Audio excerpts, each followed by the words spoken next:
Well, greetings, everyone, and welcome to a very special online event today. It's called Vocal Practices to Reclaim Your Womb's Wisdom, how to reunite your voice and your creative feminine vitality to liberate the silenced parts of yourself. My name is Stephen Dinan. I'm the founder and president of the Shift Network, and I'm really blessed to be with you here, partially because I feel that the work of the reclamation of women's full power is at the heart of how we shift our world. And so I'm here, even as a man, as a stand-in for this reclamation, and we're going to get to explore how to do this in a unique way, accessing the power in your voice to unlock some of these potentials inside with a woman that I have so many people on orbit are always like, wow, blown away by and talking about. And she's really quite a remarkable creator, singer, musician, and the founder of the Temple of the Muse. Her name is Marya Stark. And I think you're going to really receive some powerful wisdom today that you can apply for liberating more dimensions of yourself. So, Marya, thank you so much for joining us here today. Hi, Stephen. It's awesome to be here. I love how you shared about the reclamation of the feminine being at the heart of so much shifting. I totally agree with you, and that's why I'm super excited to be here. Great. Well, Mhm. I'm excited. And we're also going to have a brand new program with Marya that we're going to get to share about towards the end of the hour today. If you get sparked and want to go further with her, it's called Vocal Practices to Reclaim Your Womb's Wisdom. So, more to come if you choose. So, Marya, let's begin our hour together with a little bit about your history and your own journey of reclamation and through voice of these silenced and orphaned parts of yourself and Mm. feminine wisdom. Thank you so much. Well, I grew up and was always engaged in music and loved singing. And even being headfirst into music and love, there was always aspects of the self that felt like, ooh, clamped down, shy, nervous, unsure. I started studying music therapy in college, which was an outstanding opening into the power of music to build bridges into communities. And I really started to explore music at that time as a path of self discovery and self realization, as a way to expand consciousness and explore. And in that study of music therapy and sound healing, and just starting to dip my toes in what is consciousness? What are these higher states that all of these beings are speaking about in across world religions? I really started to get access to, we'll call it the inverse of that, the parts of self that felt discordant and confused and not in states that were pleasant or comfortable or preferred. And being a student of songwriting and music therapy, I was really committed at that time to be like, okay, well, I'm going to befriend these parts and we're going to give them the pen and let them write about what they need to write about. And in doing that, it opened a lot of doors of stories that I was holding in my womb and a deeper portal into what I was starting to notice as a collective shadow around parts of myself that I was seeing mirrored in a lot of women that I knew, which is the ways that we were self silencing as a way to stay safe and feel like okay. And that opened a door for me to start studying womb wisdom and the red tent and just the blood mysteries, and open into the doors of rites of passage. And so as I got further into studying rites of passage and evolving the self through different stages of development, that really started to tie together this love of the human psyche, of the story of the collective movement towards awakening consciousness, my love of music therapy, and then just my own prayer for myself and for others to integrate ourselves so that we could come forward more with our creative flowering. And that's a little bit about my journey of how I got there. Amazing journey. And there's so many cool threads you're weaving together there. So let's talk a little bit about the voice, and then we can go into the womb side of the equation. But like, why is the voice for you and your experience such an important portal into these deeper domains of integration and healing? Well, when I think about the voice, I consider this sound that has always been with me. It's been a first anchor of locating myself, of connecting with my caregivers, of being a bridge between my inner experience and what I was trying to convey and communicate to those around me. And so the voice, as I've come to know it, it is this bridge between our inner worlds and our outer worlds. And when I consider the power of that, I was like, oh, I consider the power of building dreams together, and the power of the voice, or finding ways to communicate what's inside of us, um, with the people around us that we're co-weaving the dream with, so to speak. So from that esoteric perspective, it feels like the sound and the voice becomes this bridge, and the communication and the relationships that form around the sounds that we make are pivotal in terms of creating our world, of giving our gifts into the world. And when I locate myself in the study of voice as a doorway to reunion with these states of consciousness, again, because I'm really curious and excited about learning more about consciousness unfoldment and unified states of being. And the sound also acts for me as a carrier wave. Like, it opens doors to be able to unite with things that transcend the self, but also connect to the self at the simultaneously. And I find that to be a really beautiful Hmm. um, paradox, right? Like, I'm connecting with myself, I'm connecting with others, I'm connecting with the world. And those three levels of being are all unified together in sound and the sounds that I'm making. You know, in the study of music therapy, one of the most beautiful things that I found was that they said when we're engaged in a music making process, whether playing drums or singing, we're actually activating our entire neurological system. And so for me, I started to see the bridge of like, oh, when I'm engaged in singing and making music, I'm actually activating my entire neurology. Like, my brain and my body is designed to be fully online when I'm engaged in this process. So all of those things spiral in a beautiful mandala of experience that I feel very passionate about the voice. Again, it's a vehicle for communication, connection, relationship, bridge building between self and other, building the dream, and connecting with these incredible states of consciousness that are so powerful. I wonder if you could give us a little bit of an example of how you become aware of a part of yourself that might be cut off or orphaned, and how you start to then build that bridge of connection and open that portal to it by using your voice. Yeah, it's so great that you're asking this. One of the best ways that I can tell that I'm engaging with an exiled part of myself is when I feel frozen or stuck, or when like something locks up in my voice. Like, if Hmm. I'm having a difficult time communicating with a person about something, that's a good uh that can show me sometimes that there's some part of me that might be afraid or dislocated. I notice that it's more challenging for me to communicate when, um, yeah, when there's like a part that's unsure. And so I find that in those moments when, okay, I'm feeling collapsed, I'm feeling tense in my body, I'm feeling tension in my chest, I'm feeling choked out, Hmm. and I'm feeling in some way contracted and collapsed. And I can tell that then my mind state, rather than being in a space of like openness or curiosity or engaging in like parts of myself that are normally in overflow and generosity of spirit and connection, I feel like contracted and confused and fearful.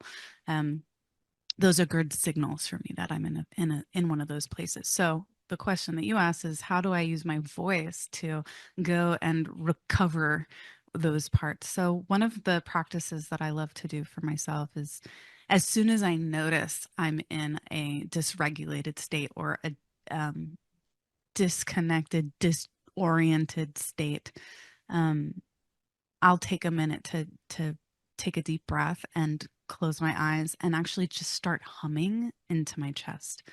We say that the voice is the first medicine, and that's it.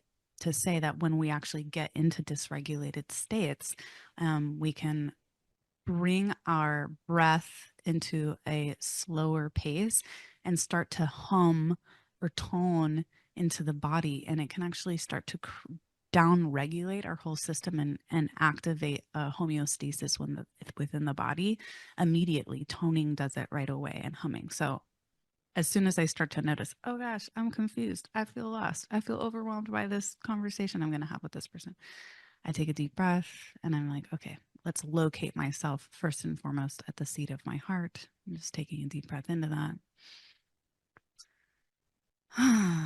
And then I'll even put a hand on my womb, and I'll actually start to ground my awareness and presence into both the back of my heart and also then down into my womb to see if I even have attention and presence on the sensations that are happening in my womb and in my heart, and then let sound be there while I'm doing those things. So I'll just do a micro moment of that together, just taking a minute to feel like, wow, I got a little dislocated. Where am I? Let's just take a deep breath and tone with myself for a moment.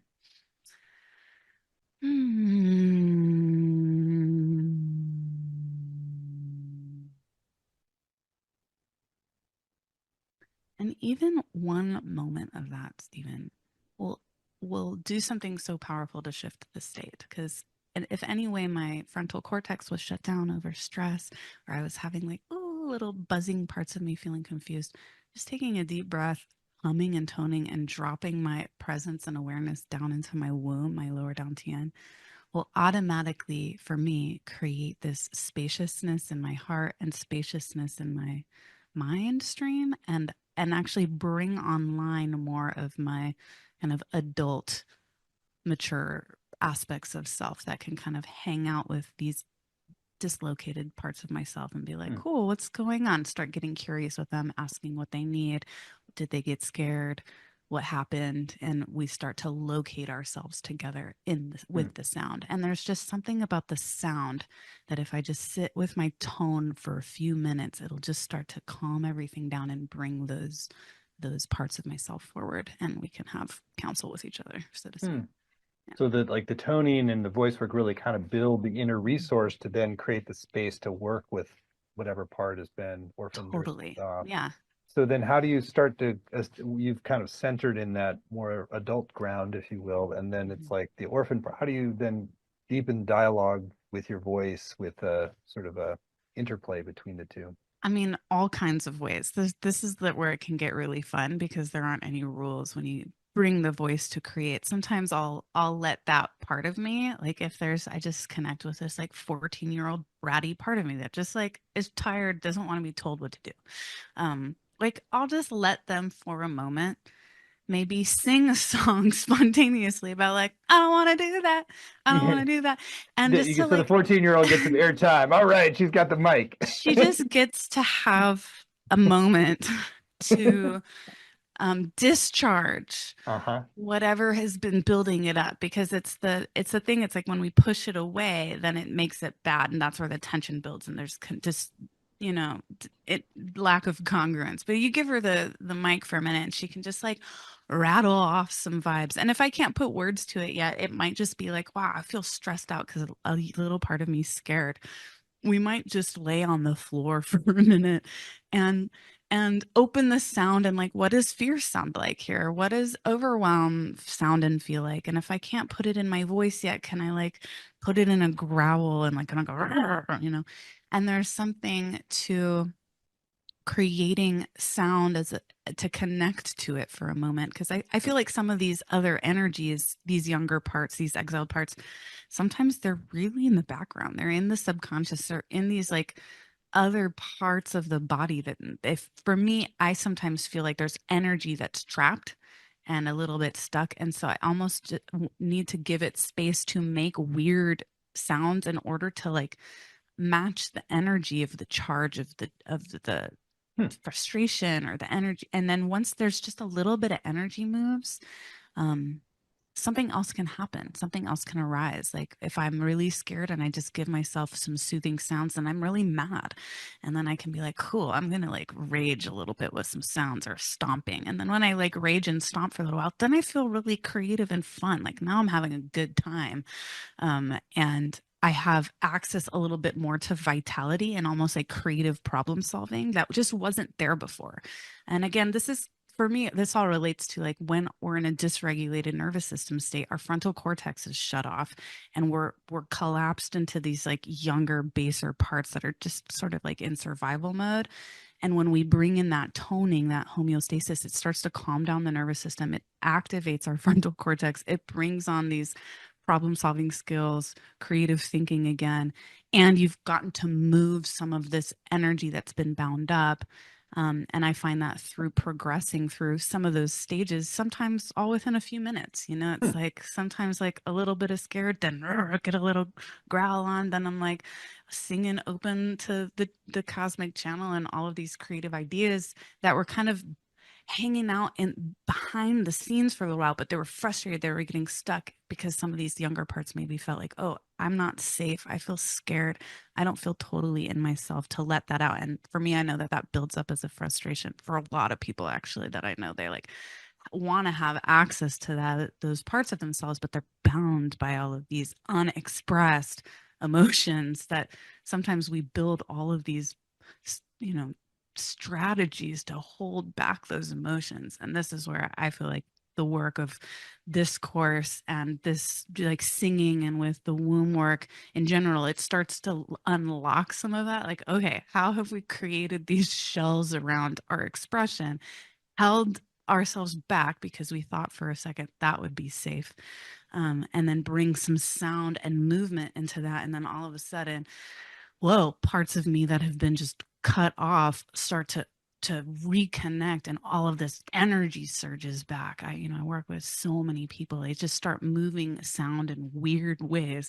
And all this vitality and creativity comes flooding back to their lives because they're not holding themselves hostage to these false strategies anymore that kept them safe for a little while, but was really holding them back from expressing themselves and building the bridge between themselves and the world that they a lot of I longed for, and a lot of the people that I work long for as well.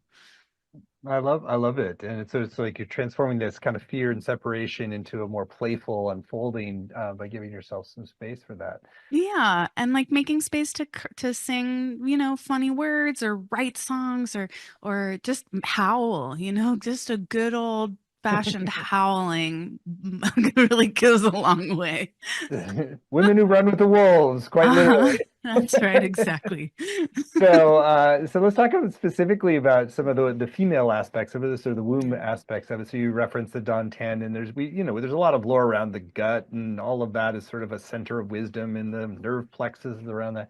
Mhm. What about the womb in specific that you've kind of learned? Why is that a repository of wisdom, of knowledge Mm. that needs to be accessed for women?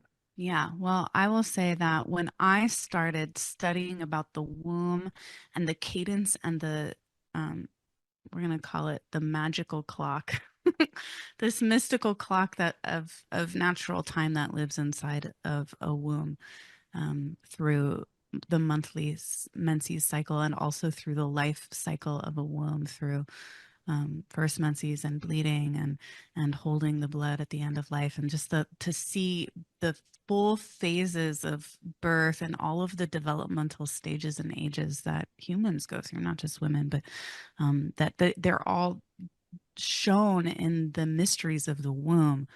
Just that map by itself was became extremely precious and profound as a metaphor, and also as a visceral map and locator inside of who I was in any given week and what part of my process I was in. So that's one level of it. Another level of it, when we get really into womb connection, that like you were saying, the Dantian is another word for like cauldron, and all beings have this Dantian, this lower cauldron, but they say that people who are born with wombs, they have a stronger energy in this lower part of the cauldron because they have physical tissue that has manifested as a cauldron that can bring forth life on the planet, which is pretty intense and cool and juicy if you think about it. They say the lower Dantian is as at the is the and the womb comes to the lower Dantian because that is the cauldron within the body that is the closest to the earth, and so it's the place that pulls the energies that have not yet manifest from the dream realm all the way down through the like the realms of energy and then all the way down into the visceral realms of the womb.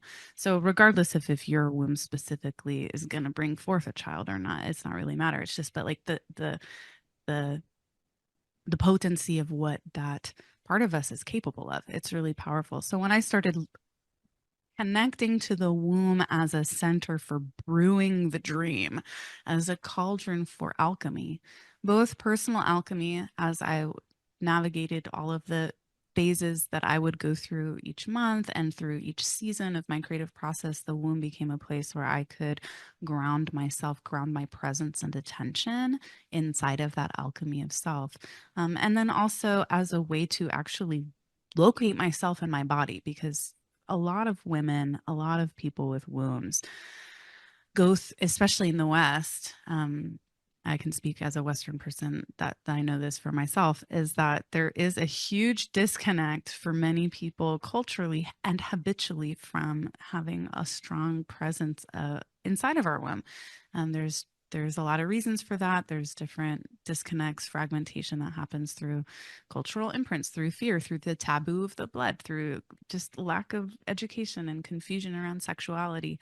And what I started to discover in my process of womb embodiment and womb wisdom was I had noticed that I had created all of these breathing patterns and disconnect patterns and how I was operating, where I was operating from like up here and up here, but I couldn't feel myself grounded in my power with my attention and my presence in that center because I was afraid.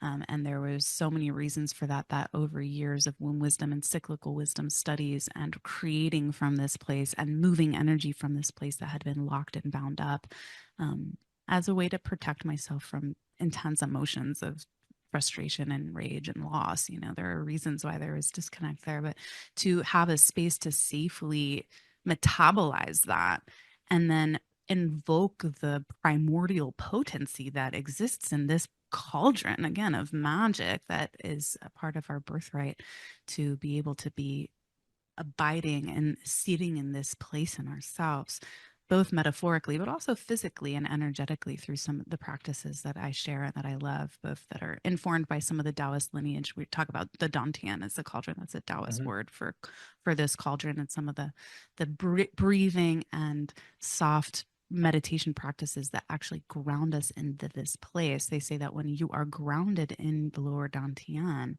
as a cauldron that you can actually draw on the natural sexual potency and draw on the power of the life force energy that exists in this part of our body and circulate through it through the body in a way where you're actually more intact with all aspects of yourself. So, you know, kind of a little bit going back to what I was saying is the voice is a really powerful bridge between the self, other, and world. Same with the womb. The womb became a place where I could bring dreams from the realm into these relational fields, into these personal fields, and birth things through really powerfully in my creative process, just through hanging out in my womb more and doing some of the juicy practices that have helped to, yeah, just become friends with more parts of myself through creativity and singing and all of these things woven together. I love seeing the womb as like the cauldron of magic. That's sort of like Mhm. quite literally where you physicalize your kind of higher intentions into form and the creative like matrix out of which everything's born. Really Definitely. beautiful languaging of this and understanding. And so I think now would be a great time to take people on a little bit of a guided practice so you can take some of the concepts that you're saying and really make it experientially real for the people who are participating in today's event. Awesome. Well, it's my honor to, yeah, just get to riff on these things a little bit and now bring them into a short voice and womb practice. And if you don't have a physical womb, but you're here on this call because you were drawn and curious, I want you to imagine a sphere in your lower dantian or in this lower part of your body as a cauldron that you can be illuminated through your meditation and through your sound as a vehicle for you to gather a type of energy and potency that is part of your presence coming in fully into your body and as a source of creative vitality. So we will go from there. I'm going to turn on some sound And I want us to imagine that this sound that I'm going to be turning on is the primordial tone, this sound that has always been and always will be, this sound that all creation arises from and dissolves inside of.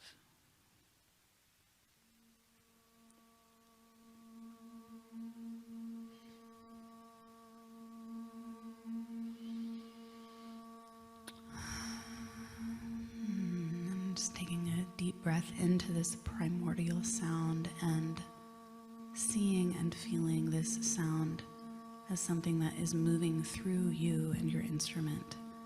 And as you open your instrument, you are allowing the primordial sound to move through you. I'm taking a deep breath in, and we'll just do one gentle tone together, allowing this sound to move through us.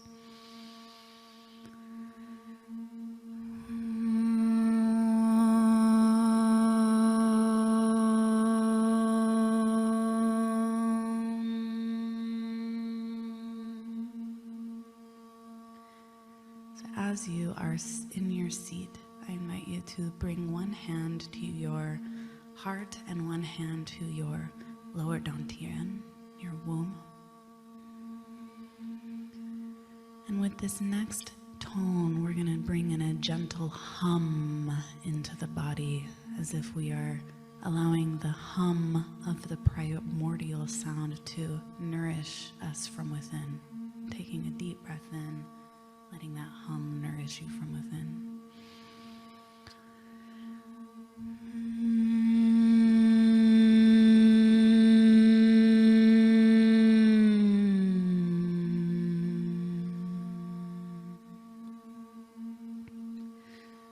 We're going to do another one of those tones. And this time, imagine that this hum is illuminating every cell of your body from inside of you, from the top of your head down through your central channel and through your organs of your core, down through your legs, all the way through your limbs. A gentle waterfall of sound that illuminates you from within like a golden oil, honey, nourishment. And that deep breath in together.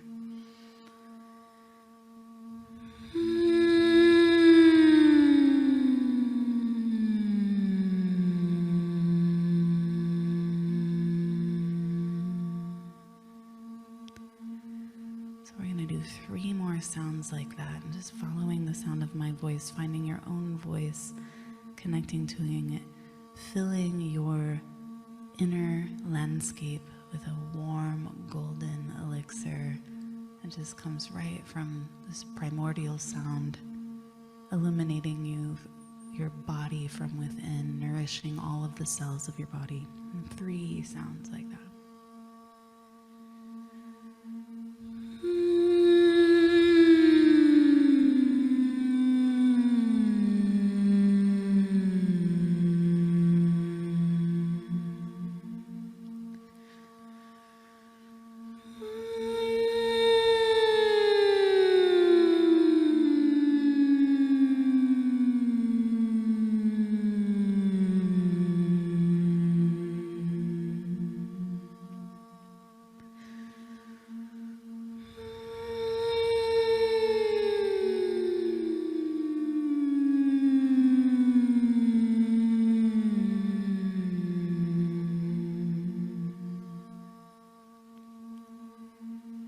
Just letting that breath exhale as those sounds flow out. And notice that there might feel like a more space inside of you. And bring your attention and your intention to your womb center, to this cauldron of creativity, this cauldron of vital life force that lives in you. I want to invite you to draw some tones right into your womb with your hands, both holding your womb if you like at this point. We're going to tone still these inner hum tones right into the womb. And as you exhale slowly your sound, you can imagine your womb filling with a resonant, red, vital, luminous quality that grows stronger and stronger with as you exhale. It's an alchemical elixir. Taking 3 deep breaths in and exhaling into this red ruby vital elixir at the womb.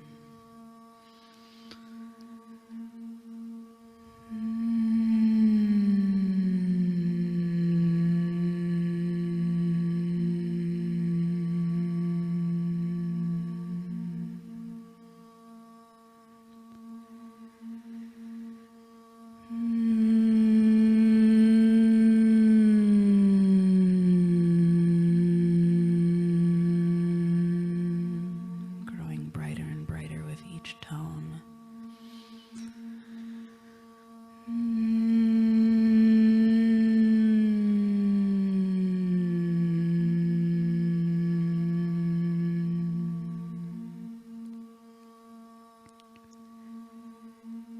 And then slowly letting that sound fade and just noticing the sensations in your womb.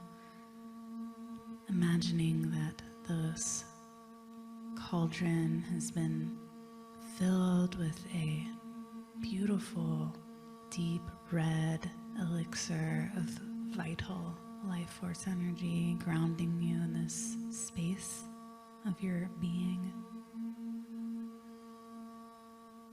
And just we're gonna close with one final tone in the body to seal this in, as if this light can stay here and be sealed and connect to the rest of the light that flows through our body, enhancing, strengthening, fortifying all other parts of us. And taking one deep breath in to seal it in,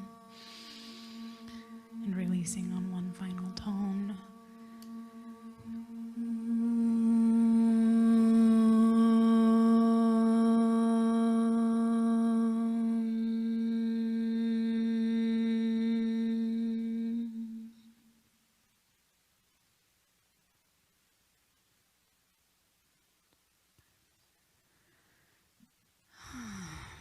Just taking a deep breath in, you can bring your hands on your thighs just to bring your presence back into your body. And just noticing the difference of what taking a few intentional tones into different parts of the body to bring nourishment and distill some extra love for the purposes of connecting to our womb and bringing a vitality to it. Just notice the difference, what can happen when we do that. Well, thank you for that. Even though I don't have a womb myself, I was following and doing the practice. It's like that's that kind of sliding down from the higher node into the deeper belly. It's sort of like each one is sort of like taking a mini journey. I wonder if you want to share anything about what we should be noticing or working with in terms of things that emerge as you undertake that journey down. Yeah. Well, so one thing that you might notice is some people might find like, oh, wow, humming is different than trying to sing out. And so noticing that what the humming does is a vibration, as a supportive vibration of like letting the sound be for you and not necessarily having to be out there yet. So this is a great thing to just notice what that feels like. Some people who start working on just gently humming to the womb might start to feel sensations in the lower dantian, either now or after doing it a few times. It feels like warmth or like buzzing in different parts of the body, and that sometimes can just be because we've presenced chi, and that bringing presence with your awareness and your kind of this like inner visualization can just start to like awaken chi. And so sometimes when we start to awaken chi, we might get ideas or creativity, and then there might just be a sense of like, oh, can I what would happen if I did that every day? Like doing that kinds of practice every day, you might start to feel different sensations or different memories or different like thoughts that are connected with this part of the body that may not have had that type of awareness or chi directly brought to it. So that might bubble up with like, oh wow, I'm remembering this time from 20 years ago. What a trip. Or oh, I'm remembering this thing I really wanted to say to someone. That sometimes, yeah, like conversations or boundaries or thought, like past thoughts might bubble up just even with having a little chi there. And some people might get really feeling like creatively invigorated. Those are some things that can happen with this Mm. practice.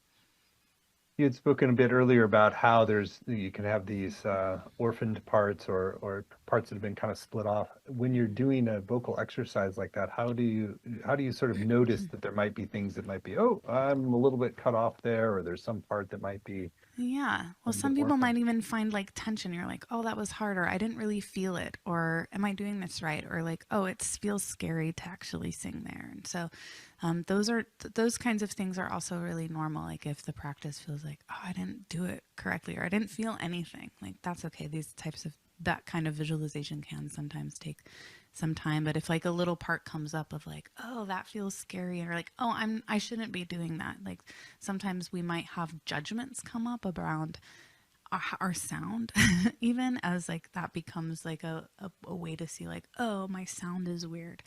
And that's an interesting place to start. Like if you have certain thoughts come up that are self-judgment or critical, and just even doing something as simple as like breathing and singing into your tone, that's actually a great place to begin.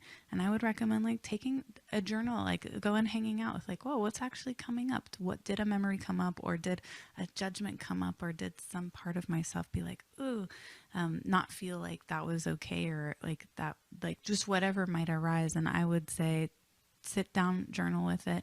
And even if you wanted to take it a step further, if that part of you had to make a sound in response to that, like what's the sound that they're needing to make right now? And sometimes that might feel like Mhm. scary to do, but that's I find that just giving that part of us, like you said earlier, a little place to have some expression or some extra care, some extra welcome can help that part just come all the way into the present moment. Mhm. Hmm. So I would imagine that part of this work is not just like personal family experiences, you're also taking in the culture as well. And so if we've had this patriarchal culture that's been threatened by feminine power, that virtually anybody with a womb is going to have taken in some templates, Yeah, patterns, stories that are more collective. How do you yeah. do you work with collective stories, patterns, beliefs like any differently than the personal with this work? I think the personal and collective stories have, even though they have different tones, I think that they impact us really similarly, like introjections, right? Like we take an imprint on an introjection. And when I notice like an introjection, like a cultural imprint is arising, I notice it as a body posture. Like I Hmm. notice like, oh, my body posture is like in a holding pattern around because of this sort of idea or identity imprint that I took on. And the way that I personally work with that is similarly like, it's like, how did I start to shape my identity, or who I thought I was allowed to be in response to that imprint, and like what happened if I moved that imprint on the outside of my womb, right? I put it outside of my womb for a minute, and then I toned into my womb where I should be. This is kind of a practice that I just like, if I notice, oh, I have a cultural imprint, it came up in my womb, let's let that be outside of my womb, and bring my vocal presence where I should be, where my spirit should be, and not that imprint. And I find that that's one way that I work with, yeah, cultural imprints is like, I for me, notice it as a posture and a holding, and then I start to slowly relax my body. It's like, well, if my spirit was fully in my body and that imprint was on the outside of my sphere, how would I be sitting right now? Hmm. So kind of similarly, but just curious about any nuances, is just Mm-hmm. we've done a lot of work more around ancestral healing and sort of Mm-hmm. obviously the wound would connect with the mother line as you're literally passing that sort of a mother line down. Anything that's different around sort of like excavating or working with things that are kind of passed on as kind of an ancestral or motherline inheritance here? Yeah, I mean, I think that these are all, it's hard to say which is which, right? Like we think Hmm. about our ancestral imprints also being influenced by their personal experiences mixed with the collective battles that are they were navigating around identity and who they were allowed to be and how safe it was to be fully embodied. So I see them as all really a strong braid Hmm. of like personal, relational, collective. You know, it's like here we was like self, other world again. You know, it's like these familial imprints become part of our like personal identity, but they also feed a collective identity. And I'd say that they too get to I too with I similarly it's like if I notice there's like, oh, I'm having an identity like thing come up that feels a lineage familial based on, you know, their belief systems and traumas that happened or whatever, you know. And like what happened if that got to like be released from my womb for a moment and like held over here as something that existed that I was relationship with, but then I got to bring sound, like a pure rarefied energy field of sound in my body that didn't have that for a moment. And now what? Now how do I relate to that? I find that anytime I'm coming up with material, or anytime there's like a material arising in response to doing any kind of womb presencing sound work, that tends to be a great sequence of how to navigate it, whether it's like a personal experience I had, something that I'm receiving from like a feeling of an ancestral piece that I received or inherited, or something that's part of a bigger collective Hmm. body, like the collective womb body that we're all kind of negotiating and transmuting. Can you share a little bit more about how this practice of kind of evolves over time? So we're just getting a bit of an intro and a bit of an overview, but how does it just sort of like, tend to deepen as you Yeah.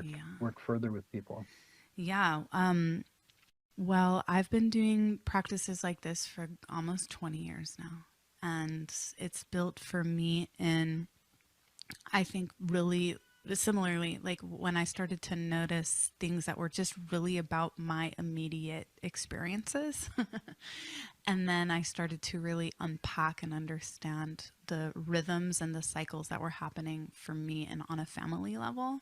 And then I started to really see them as collective stories. So I started to feel over time that these things felt less personal and more part of something that I was operating inside of like a collective dream body. That was a progression that happened for me in terms of just my relationship to the like content that was arising for me personally, which helped me to feel less personally collapsed around anything that was happening. It gave me a lot more space within myself to be able to navigate whatever material was arising and alchemize it with the tools. So I would say that over time, things became less like intense and more space was happening, more space and voice and freedom started happening in the body. What also started happening for me is I started to sing from a much deeper place inside of my body and Hmm. womb, like a place inside of my womb that was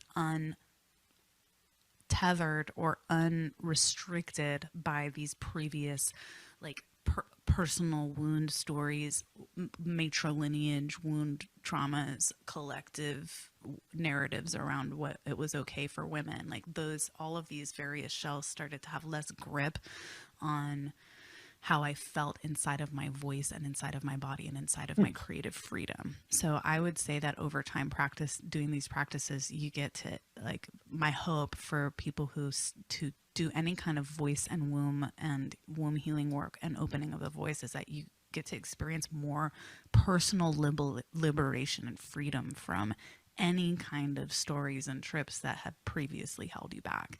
And that doing so, you get to feel more of your unique, vital, creative life force essence flowing in your life on a, cyclical and regular basis. You get to feel more your radiance. You get to feel more of your original essence that hasn't been like hooked into by like any of the stories or lenses of not enough or not allowed, like, and then all of the gifts of the culture come through, and all the gifts of your ancestral lineage come through, and all the gifts of what you've learned through your personal alchemical journeys, like all of that starts to get to shine through more and more. Hmm. I love it. And it relates to a lot of things I've just noticed around speakers, since we work with so many different speakers, is that Mm-hmm. one of the things I tune in with is where, like, how much of their body are they embodying in their voice, and that Mm-hmm. tends to create more trust and rapport and connection with people when you can really feel all of them right up front. So it's a great way to manifest whatever gifts you're here on the planet to create, when you can show up with all of yourself the way you're describing. So really beautiful Totally. work, Maria. Thank you I, so I much.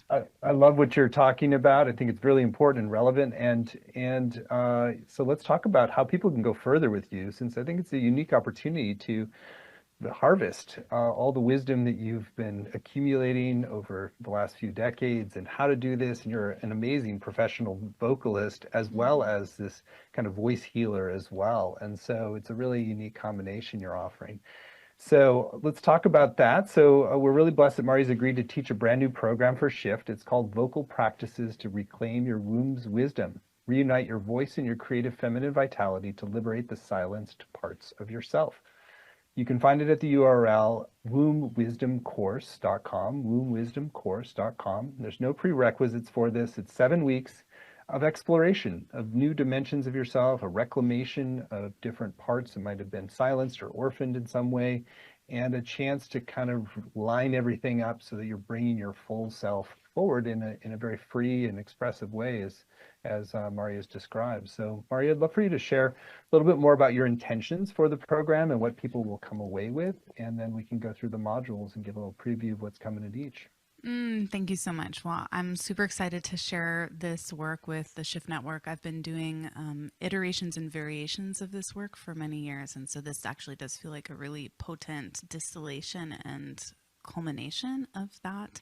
My intention is for the people who come into this experience to feel invigorated and inspired and liberated in their voice. I want people to come away with feeling like they have a renewed relationship with their body and with their voice as a friend and as an ally on the journey of self discovery. And I want people to walk away with a beautiful map of womb wisdom through which they can make so much beautiful meaning in their lives of the different creative cycles that they've been in, have a deeper compassion and empathy for themselves and for the women and womb bodied beings in their life, just on what it's like to have gone through life inside of those rhythms, and to reclaim the potency and sacredness of those womb rhythms in a way that is nourishing and revitalizing and inspiring. I want people to Great. be creatively inspired to like feel juiced up and good. Awesome. Yeah. Module one is called Open the Rose Petaled Path for Self-Realization and Accessing Your Creative Potential. Mm-hmm. Yeah. So this is we're going to be going over the rose petal, what I'm calling the rose petal path, which is a metaphor and a vehicle of transformation through understanding how do we know where we've come from in order to know where we're going, and how can we really understand the rose as a beloved representation of the womb journey, and deeply dive into all of those phases as a mirror for who we are at different stages of our life, and how we can reclaim those parts of ourselves as a way to become more whole. Module two, the Bud Season. Connect with exiled parts of yourself to build greater trust in your creative abilities. Yeah, so we're going to be looking at our younger self and the stages of our creative development before the age of 7, and what kinds of experiences happened at that time that set up some different patterns that we can rewrite the narrative around now to have a more dignified narrative and befriend those parts, so we have more of us online and on track. Module three, the Blossom Season. Deepen your relationship to your voice, power, and potential. This is going to be looking at when we really start to come online into our sexual maturity and our fertility, and what happens to the womb rhythm at that time, and what kinds of ways we can draw on the rhythm of the rose hoop, which is like what I love to call that season of life of first menses, as a way to draw forth more of our creative juiciness and just honoring the maiden self. Module 4, the bloom season. Honor what's come before to make space for who you're becoming. Yes, this is going to be a season of regarding the season of life when we come into full maturity in our creative potential and opening up our gifts of our voice, and how we make space to birth more deeply inside of our generative, mature, creative empress self. Module 5, the thorn season. Cultivate new life force energy and let go of pain. This is a time where we get to really honor the losses of the womb and deeply understand the role of the thorn and the shadow in the transformational journey, and as a way to, honor what has come so that we can draw the medicine forward and bring that healthily into our creative processes moving forward. Module 6, the radiant stem remains. Integrate all the seasons and live into the core radiance of who you are. Yeah, this is an honoring our how we evolve in our womb journey and becoming the sage, and what it's like to hold wisdom in the second half of our life, who we're becoming in that phase, and what it's like to see the rose petal path and watch what happens with the petals themselves as they disperse. What is left truly at the center. And finally, Module 7, a rose blooms when she's ready. Feel confident and peaceful about what's next as you bloom into the next phase of your life. This is going to be our wrapping up our rose journey of the womb, where we'll be really reflecting on, like, who was I as a young person, who was I as a maiden, who am I in this mother phase, empress phase, who am I as I move into sage, how do I go through this circle within my life, and then how can I apply this beautiful map of the rose to any phase of life that I'm in terms of my different creative cycles. No matter what age or stage we're at, we see these cycles repeat over and over, and we'll be bringing it all home, and we'll be bringing all this womb wisdom home through creative experiences and vocal meditations similar to the one that I led before. What a great program. And I love how all the different threads weave together into this root metaphor blossoming in your full rose nature. Yeah. So again, it's all at wombwisdomcourse.com. If you choose to move forward, you'll get not only the 7 90-minute live sessions with Marya, which we just described, but that's also a great time to ask your questions live and engage in interactive exercises as a community. You'll see recordings of every session, both video and audio, as well as word-for-word transcripts, which are a great way to go back and study and redo practices and reincorporate the wisdom at a later date. You'll also get weekly exercises and practices for home. There's a Facebook community to support you and deepen your experience. And we're also going to have small group time to connect with other participants. And on the page, you'll also see a number of extra bonuses that are all designed to increase your value in this program and really expand and deepen the horizons that open. So there's an audio practice with Marya called Vocal Alchemy Sanctuary, Rose Deva session. Want to share a little bit about that one?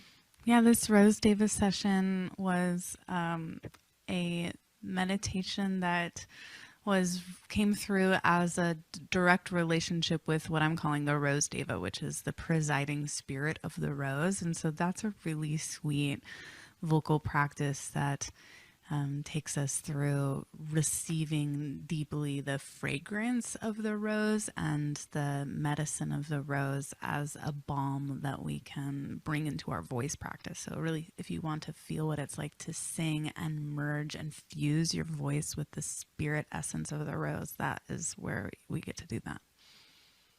Awesome. Then there's another Vocal Alchemy Sanctuary audio practice called the Underground River Session. You want to share more there? Yeah, the Underground River session, this voice meditation is communing with the Water Deva, which is the spirit of the ancestral water spirits, as a way to draw forth the wisdom of the water beings and sing with them, and allowing those deep medicines of the water. And we call it the underground river because it's that underground river that connects us all. And so letting your voice through this practice and meditation merge with in that alchemical cycle and see how that influences and impacts how you sing and how you relate to your voice. I love both of these sessions so much because it's really letting our voice move in the direction of the imagination and connect with different essences. And I notice that both of them are so uniquely different how the voice responds to the specific thing that we're connecting and communing with. And it really does feel like both of those medicines come into the body in a new way because we're doing it with the voice. Fantastic. Well, those are just two bonuses on the page at wombwisdomcourse.com. And then there's a final bonus that you will get when you sign up by midnight tonight, Pacific time.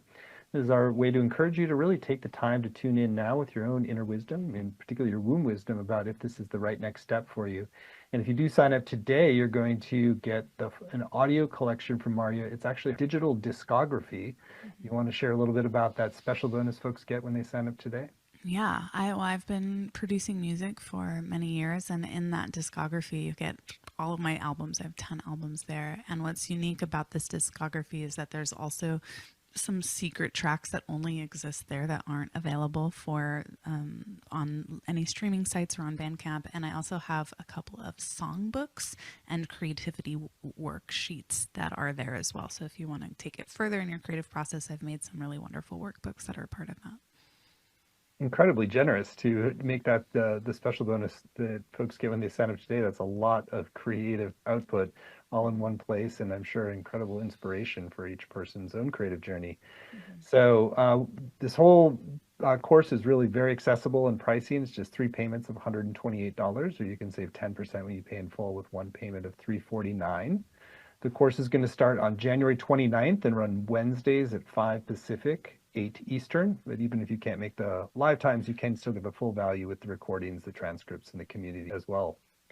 So I encourage you to go over to the page at wombwisdomcourse.com, give it all a read, tune in with the testimonials. There's a lot of great testimonials from that are just offering reflections of how the depth of the container that Marya offers and the power of her teaching. So you're in really good hands, and you get to harvest 20 years of deep exploration and creative expression, all for the service of liberating you. So you're going to be in great hands if you choose to move forward, and you will get that special whole discography if you sign up by midnight tonight. Awesome. So Marya, awesome time with you. You are a treasure, really. I mean, we've just kind of had a little bit of passing connection before, but really, thank you so much for the depth of your wisdom and the power in your work. Really beautiful. So thank you for sharing it today, or a little bit of a preview of what's coming in your full course. So anything that's still on your heart you want to share with folks who are considering joining you? Yeah, well, thank you so much for having me. It's been really wonderful to be a part of this and put this together. And I just really feel so inspired by imagining more and more women connecting to their womb and connecting to their voice. I just really feel that the voice of the feminine is so precious and powerful. And when we become unbridled and free in our ability to let that sound sphere move through, we're really connected to ourselves and connected to our womb. I just really feel in the depth of me that the sounds that we make and the creative energies that we bring forward to the table will bring about an incredible amount of loving wisdom into the world. And so I feel really committed and connected to supporting more of the feminine voice to move forward that is deeply steeped in these wisdoms. And so, yeah, I just feel honored to get to do that here with Shift. And I can't wait to meet the folks that come into this journey and to support all of our sounds to be, to come forward more and to be elevated and to celebrate and rejoice in the sacred together. Mm.